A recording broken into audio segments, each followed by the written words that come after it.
మోకాళ్లలో గుజ్జును పెంచి నొప్పిని తగ్గించి సర్జరీని దూరం చేసే ఫ్రీడమ్ వాక్.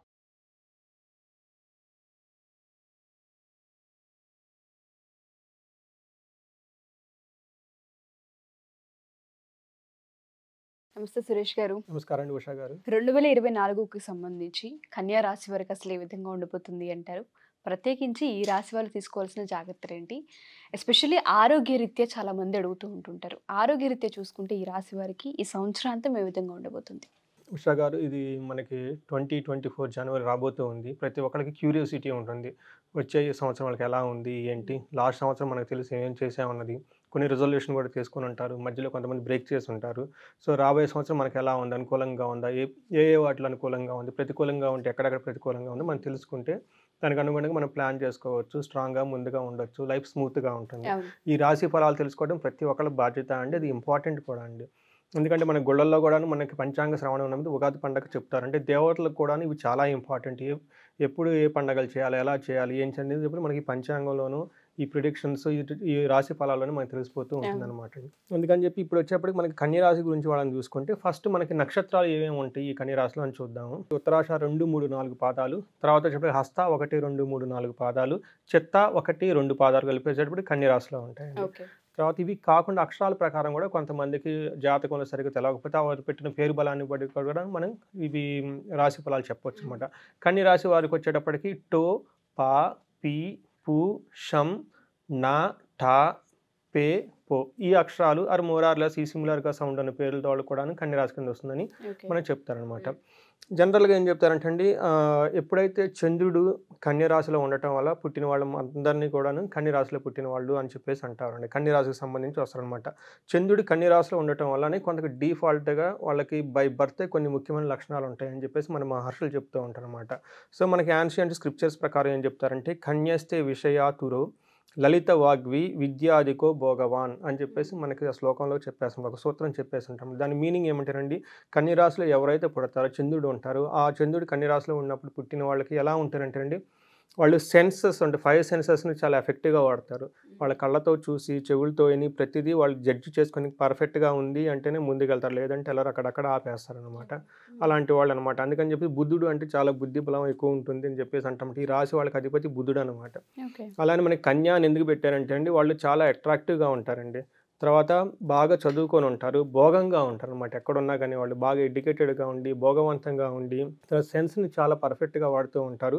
చాలా చక్కగా మాట్లాడతారండి. లలిత కళలకు సంబంధించి బాగా ఎక్స్పర్ట్నెస్ ఉండేసి చాలా కళాత్మకంగా క్రియేటివ్గా మాట్లాడుతూ ఉంటారు. కాబట్టి వీళ్ళు కన్యా రాశి అని చెప్పేసి అందంగా ఉంటారని చెప్పేసి కన్యా రాశి అని పేరండి వాళ్ళకి.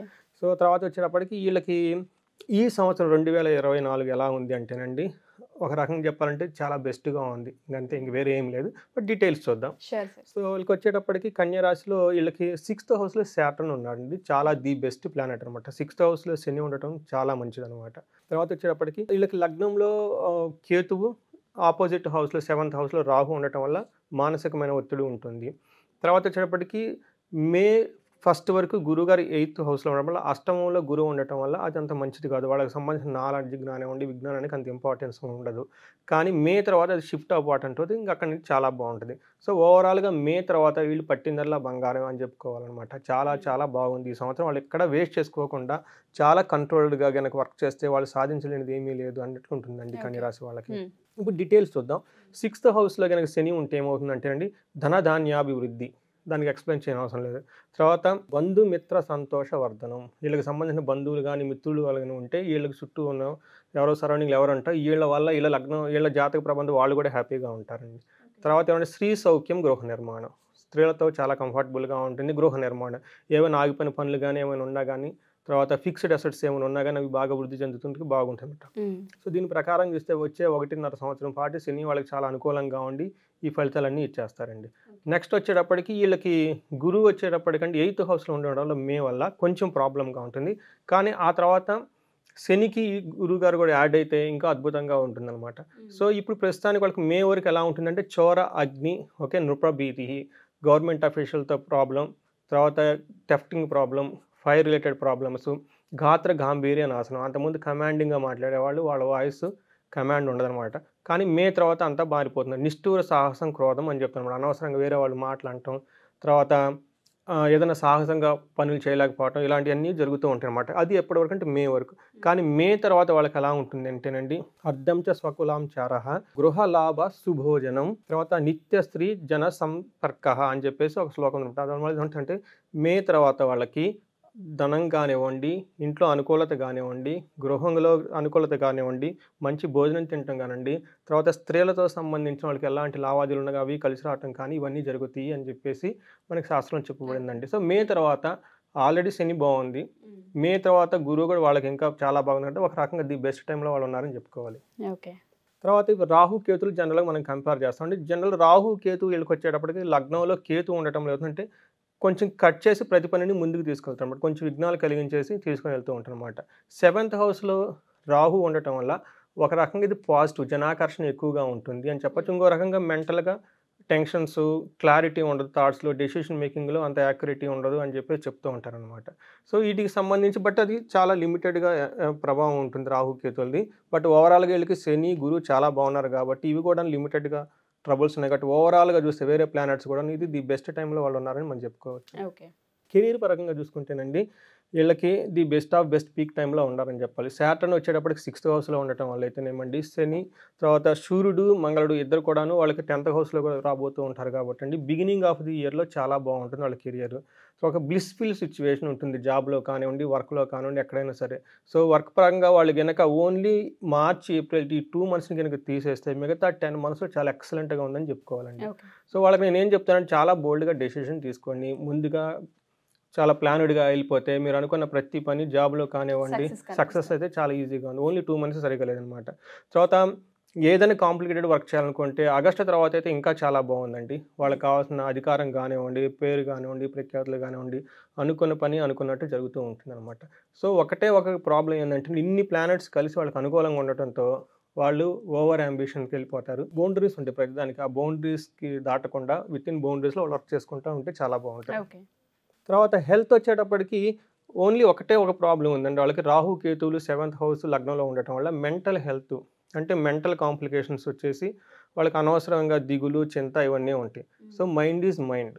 సో మెంటల్గా ఉన్నదాన్ని బాహ్యంగా ఉన్నది మెంటల్గాను మనం కంపేర్ చేసుకోకూడదు కాబట్టి ఈ మానసిక దానికి వాళ్ళు యోగా, మెడిటేషన్ అవి చేస్తే చాలా చాలా బాగుంటుంది.